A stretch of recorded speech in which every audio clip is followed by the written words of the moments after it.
I'm Emilie Lunt, and I believe with my whole heart and soul that our homes are places where we can seek and love the truth, celebrate beauty, and learn good things every single day. That's why I'm educating my kids at home, and I know you can do it too. Welcome to Heart and Soul Homeschool. Well, Charity Parenzin, welcome back. Thanks so much for sticking around to do sort of this part two, but a total shift in our topic here. Give everybody, we talked about your homeschooling life last week. So if you missed that, be sure to go back and listen to last week's episode of Heart and Soul. But as we jump into this new topic, give everyone sort of the background that you have professionally before we dive into this topic. Okay. So it's an arc. I grew up acting, church, other things like that. I became a professional actor, which means you get paid to do it. When I was 15, very small things. I was in Tulsa. It wasn't like big glam, but it was consistent work, at least to a teenager. I loved everything about being on set. I loved the smell. I loved the people. I was very blessed to be on a very safe, Christian, wonderful set when I was a kid. Just the craft service table alone with food would have kept me there. I just loved everything about it. So I spent the next 30 years producing, directing, mostly, if I'll be transparent, producing, writing, executive producing, and acting. Acting was my main gig, but then I don't like to sit around, so I made a bunch of different things. Took on some projects. They were always minimalistic projects as far as what I produced, more education based, just by nature, small, thinking outside the box and how to educate people on something that they might otherwise just suffer through a lecture on, right? So we were trying to educate people in a creative way about everything from bedside manner at hospitals to more complex like communication things.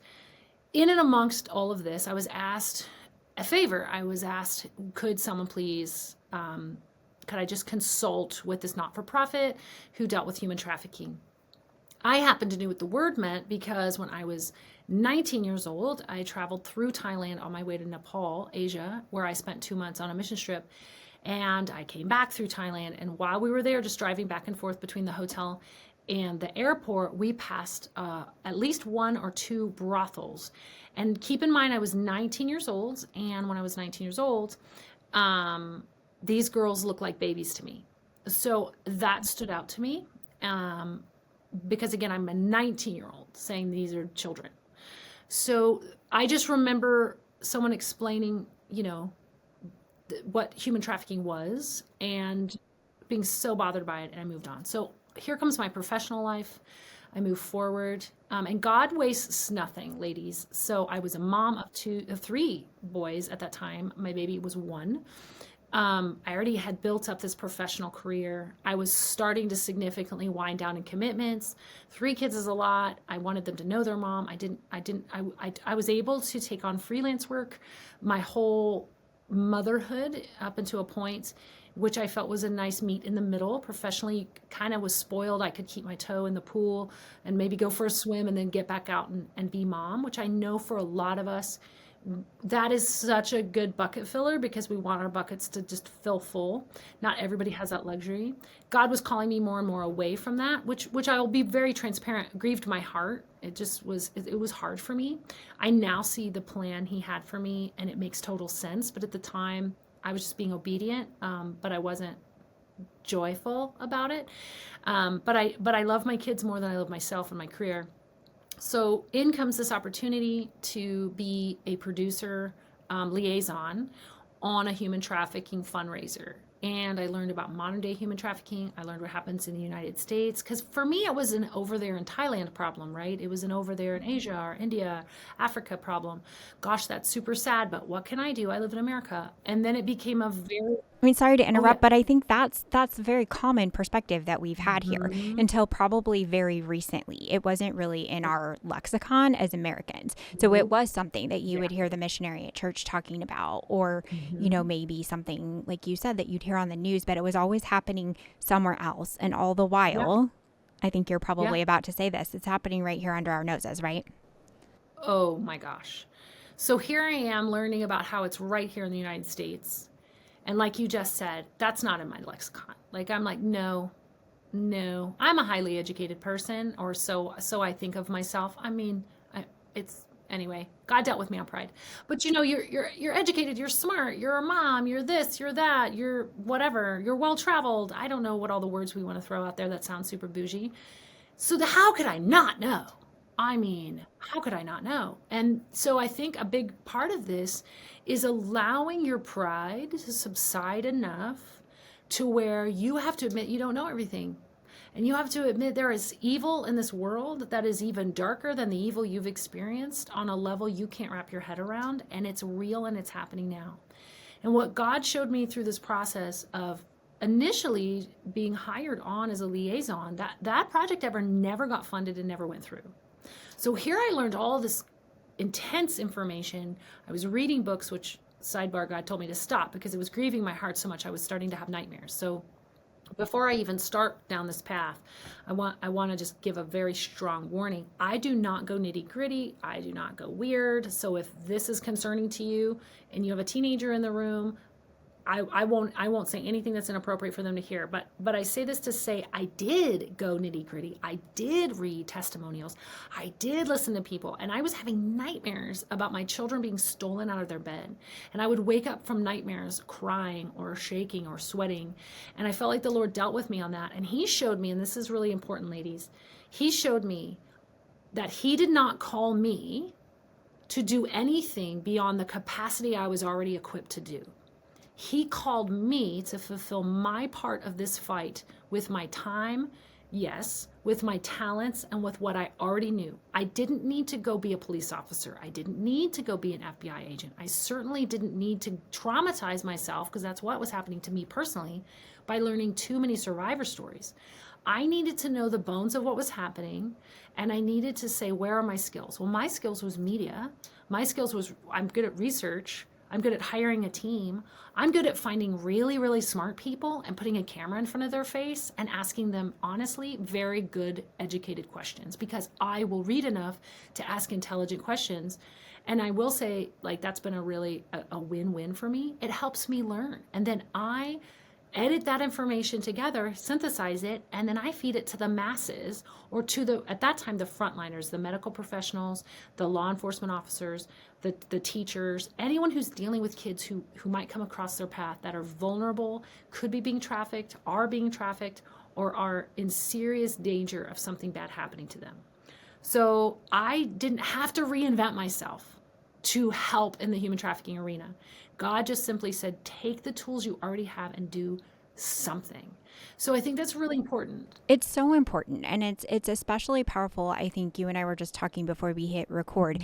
Homeschooling looks different than it did 5 or 10 years ago. There are so many people flocking to it due to what are the things that are going on in our public schools, just things that we're learning about our world. People want to keep their kids close. And so women who have very successful careers are stepping away from that on the regular now to become homeschool moms. And so I think that adjustment is tough. I'm one of those. You're one of those. I have lots of friends who are doing the same. And I think that, like you said, it kind of grieves your heart when you've developed this skill set and these talents that God seemed to be cultivating in you at a different time in life, but you know in your heart that your calling is at home with your kids, and it is the highest calling. I think I wouldn't trade it for the world, but God can still use those professional skills that we have. And I think what you said about leaving the rest on the table for him to take care of through the rest of the body of Christ is something that's so encouraging to me. And I think sometimes we can get overwhelmed, and analysis is paralysis if we feel like we can't do the whole thing ourselves and we just don't do anything. And so I appreciate you sharing that story, because hopefully that'll inspire, these moms who have these gifts and talents that may not be fully utilized right now when they feel that call. Just kind of giving themselves permission, like, hey, I can't do it all, but I can take on this piece, and jumping in and then watching God work through the rest of his people. 100%. 100%. And in this time, this is just, I'll segue myself here. I look back, I pulled out a hard drive the other day and I was looking for something specific. And I just typed in AU, which is the initials of the America Unchained Project. If I do, it was a search on the thing, on that hard drive. And I looked through hundreds and hundreds and hundreds of documents, videos, presentations, flyers, that over the last 10 years I've made. And it doesn't feel like a lot when you make one flyer or one educational piece or one little this or whatever your heart's cry is, right? That why is this is not that big a deal. I just crocheted a hat, But when you spend your life and you look back, it's amazing what you can do over a lifetime if you don't just talk yourself out of it. Right? We talk ourselves out of it because it feels so small and insignificant. But I think what you said nails it on the head. If you can't save the world, that's what Christ did. We are not Jesus Christ. He can save the world. But if we can lead our own children to Christ, and we can give them the opportunity to follow him. And the saddest part about being a parent is you have to let them choose. But we pray that they do choose this wisdom in their life to follow Jesus. That you can control, in the sense you can control how they get to know Jesus, how they learn about him, the objective truths of the Bible. You can learn about archaeology, all these things. And that layers into a life. And I do think God's going to call women more into their gift to do that. But I also think he's going to fulfill that call at home, and that mother heart is going to spill over. And that's what happened to me with human trafficking. I went from being a single woman on a missions trip, knowing it happened over there, to being a mother of 3 young children and grieving the loss of these children's lives, to the point where I couldn't look away and I couldn't ignore it. So what I decided to do was, during this process of actually something not succeeding and feeling like that was weird, why did I do that, Lord? Nothing happened. I feel like he doesn't waste anything. And he basically just helped me hyper-focus on those 3 frontlining groups. And now I feel like, back to homeschool, the frontlining group is parents. Parents are in the front lines of the human trafficking fight, whether you like it or not. Parents are in the forefront of the grooming fight, whether you want it to be or not. If you have not engaged, I need you to understand, you are in this fight whether you are equipped or not. You are in this war, and your children are in a battle for their soul. And this is something that is one of the reasons that when I started this school, I was very clear on I am soul first and academics second. And a lot of models of school do not care about the soul. They focus on the academics, and boy, they're great. They're great prep schools. But what do I care? If I have prepped your kid for college, great. That's not bad. But if they've never heard about Jesus, echoed in my school what is echoed at their house. If this Jesus isn't the same as what's represented in the Bible, and I've created a disconnect in their mind, I have done a disservice to your child. I have done a disservice to the call I have. So my concern, I think, for parents isn't that they don't know is about human trafficking, is they don't even know they're in a fight. You would need, if you just wake up and realize I'm in the thick of this thing, whether I know what this woman knows or not, that's step 1. You need to know you're in a battle. And I think sometimes as homeschooling parents, in particular, Charity, we feel sort of a false sense of security because we feel like we're protecting our kids from so much, right? But I was just 100%. telling you a few minutes ago, my kids are at our homeschool co-op today, and my daughter told me that she's 8 years old, that kids are bringing phones to school at our Christian homeschool co-op. And I was just floored by that. And so, that was a great wake-up call for me. Thank goodness, because I thought, we need to have the discussion. Like, we don't look at other people's phones at school, even if they say they're just going to show you, a fun game or a fun picture. Like, we just, as a habit, don't look. I mean, there are things that as homeschool parents, we probably don't pay close enough attention. So we've just got a few minutes here. Give us a couple of tips, mom to mom here, what we can do to keep our kids from being so vulnerable.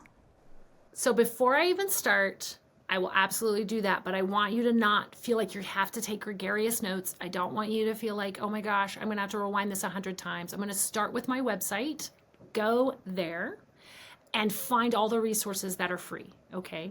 So that's the AmericaUnchainedProject.org or America. Okay. Oh, no worries.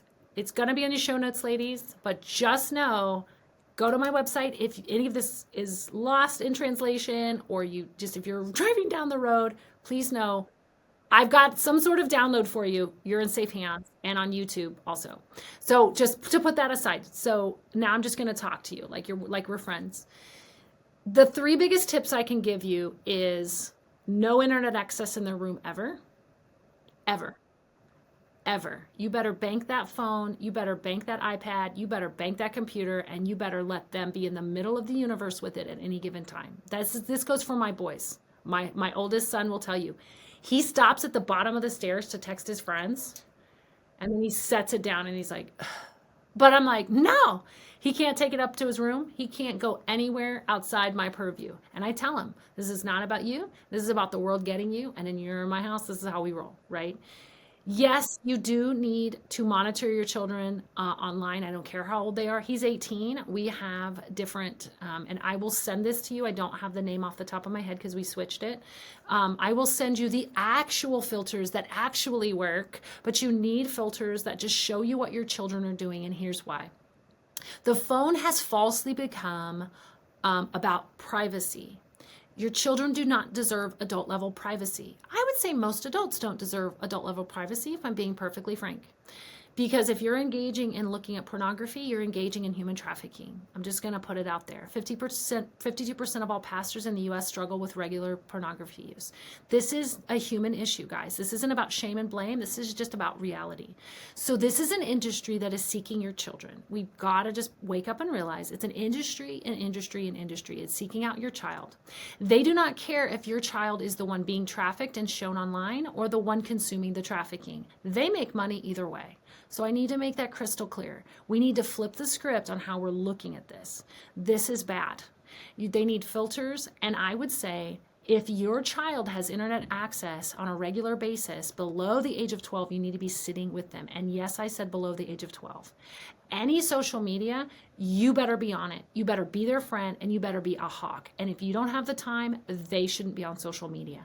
I personally don't think below the age of 14 they should be on social media because of the cognitive, social, emotional, and neuroscience behind it, supporting the fact that social media creates inside kids suicidality, which is a vulnerability to human trafficking. It all ties together, friends. So no social media till a minimum of 14. When they get on there, you should get it. They need to have filters and absolutely no internet access in the room, no matter what. Why? Multiple reasons, but you need to know that this little thing is just a camera. And if I am a predator, all I have to do is get on with your little social media honey boo boo's site, download a bug, get on here and turn on my little camera. This little camera is going to take all the pictures I want of your little honey boo boo in their room. And that's not the only reason. The main reason is honestly what's looking for them and where they're going to go late at night down the wormhole. Adults do it. Let's not pretend a child's brain is equipped to even make adult level decisions. It's not. Neuroscience says that a fully formed developed brain doesn't even happen till 25. They have no foresight and they have no hindsight. That's literally how God made them to be. That's what makes teenagers hard, is they're living in the moment and you want them to have foresight and hindsight and they don't. So we need to stop pretending they do. It's not a punishment. God made them that way. We need to celebrate that's where God made them. And in that celebration, we need to be wise as serpents, right? And we need to say, no, ma'am, no, sir, you're not getting this. So those would be my three big ones, is absolutely no internet access, filters, zero. And I mean zero social media till a minimum of 14. I would honestly bump it up. My kid was 17 3/4 when he got his first social media account. I educated him. He watched videos. We have timers on it. He's only allowed Toto on his phone outside of texting and calling an hour a day. The Gab phone is a great phone. There's another phone by a company called the Wise phone. The company's called Techless. They look cool. They actually look real. They can text their friends. We want them to text their friends. They can call their friends, but there's no internet access. It's been proven that the younger girls are introduced to social media, the more body dysmorphic issues they have, the more suicidality issues they have, and the more over-sexualization of their own bodies they have. These girls are hyper-sexualized on social media. It is an industry. Everything coming out your kid, if you can put the word industry behind it, has absolutely zero heart behind it, and they don't care. And I agree with what you said. Don't you dare look it up. To teach your kids, do not just stare, because what will happen is they will look. I'm looking at my phone as an example, but you can't see what I'm doing. Is they will be spammed on this phone also with sexting and different things. And it's a joke to some kids. It's what's called hazing. It's what we would maybe call modern day hazing. But once a child sends a naked picture even to your kid as a joke, you are now in possession, my friends, of child pornography. And that's a criminal offense. So I've had parents call me in the middle of the night knowing I'll pick up, like, I'm like, why are they calling me? Like, and I'll pick up because they know, I just know, I'm going to know this is a big deal. So I'm like, hi. And they just explained to me, they were convinced on TikTok to send a picture of themselves. They did it. They screen grabbed it. And now their kid is being held captive to money, gift cards, whatever, by someone who lied to them on the other end and said they were a kid their own age, which they're not. I can later talk about how they get to your kid, but the best thing to do is just no social media in the first place. You guard you need to pretend it's a bomb that's going to go off at any minute, and you need to make sure that bomb isn't ticking. That is how alert you have to be as a parent these days. I've heard parents say, well, that's their own private phone. There's no such word. There's no such word. Which sounds so wild to hear you say that. It kind of flies in the face of any common sense. And I tell my daughter all the time, who again is 8, and it's like, sorry, kiddo, you didn't get the cool mom. This mom says no. And I'm astonished at how few Christian parents who are sort of marginally aware of this are unwilling to just say no. But I think people are waking up to it. I think the information that you shared with us today, the intent of it, you guys, is not to scare you in an unhealthy way, but there is a healthy fear, right, Charity, that as moms love our children fiercely, as mama bears, the lions who are going to protect our little cubs, we have to be aware of these things. And as hard as it is, I think one of the greatest things as women that we have to overcome is if we don't like something, if something makes us uncomfortable or scared, we tend to just brush it to the side and say, oh, that's not happening. That's not going to happen to my kid. I homeschool. They go to Sunday school. They, this, that, or the other. And it's just not true in this day and age. So I'm so thankful for your frank demeanor, the way that you've spoken truth to us today. And we'll share that website. Your YouTube resources are amazing. I can personally recommend them. I've learned so much just in the last few weeks watching those. So you and I will get together and we'll kind of put together a list of resources that we can share. But Charity, mom to mom, thank you for this wake-up call. You're so welcome. And I just want to end with this one small thing to think about. We are called to be set apart from the world. We are not called to be normal human beings. We are called to be set apart. And that means in how we meter our lives. And that includes even we have to learn to set an example. Guys, the hardest thing for me to do is what I'm telling my kids to do. I actually have chosen to buy a phone that doesn't allow mama internet access, not because I'm doing anything wrong, but because I'm distracted from my own children, because I'm always going to have something to do as an entrepreneur for my job. But I will say this, you don't want normal kids.